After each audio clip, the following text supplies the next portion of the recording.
كيف تسحب أرباحك من التيك توك؟ طبعا التيك توك أصبح مصدر دخل للجميع، والكثير عندهم مبالغ في التيك توك، لكن مو عارف كيف يسحبها.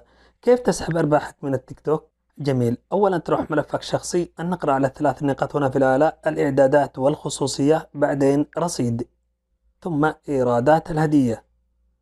هنا هل تريد الاستبدال مقابل العملات أو سحب؟ نختار الخيار الثاني، سحب. يعطيك البرنامج ثلاثة خيارات: هل تريد سحب الأموال عبر الحساب البنكي المحلي أو بايونير أو بايبال؟ إذا عندك بايونير تختار بايونير، عندك بايبال تختار بايبال، عندك حساب بنكي محلي تختار الخيار الأول، تحويل بنكي.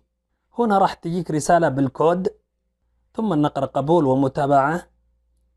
هنا راح يعطيك البرنامج نموذج كامل، هنا الاسم الأول، الاسم الثاني كما هو موجود في المصرف أو البطاقة المصرفية، هنا تاريخ الميلاد، مدينة الميلاد، ولاية مقاطعة الميلاد، بلد، منطقة، الجنسية، رمز سويفت كود. هذا الرمز سويفت كود من وين تجيبه؟ تروح جوجل وتكتب سويفت كود البنك الذي تتعامل معه.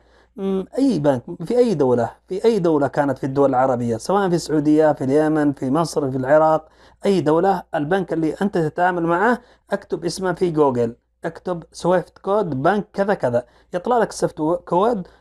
انسخ والصق السويفت كود هنا، وهنا رقم الحساب البنكي الدولي اللي هو الايبان، الرقم الكبير اللي هو 14 رقم. وطبعا المعلومات واضحة أمامكم، ما يحتاج، واضحة المعلومات، تدخل كل هذه المعلومات، وآخر شيء البريد الإلكتروني وتأكيد وكذا، راح يتم سحب المبلغ الموجود معك في التيك توك خلال 24 ساعة، ممكن يوم، ممكن 3 يوم كحد أقصى، ويتم تحويل المبلغ إلى حسابك المحلي. لا تنسى لايك وإكسبلور، والسلام عليكم.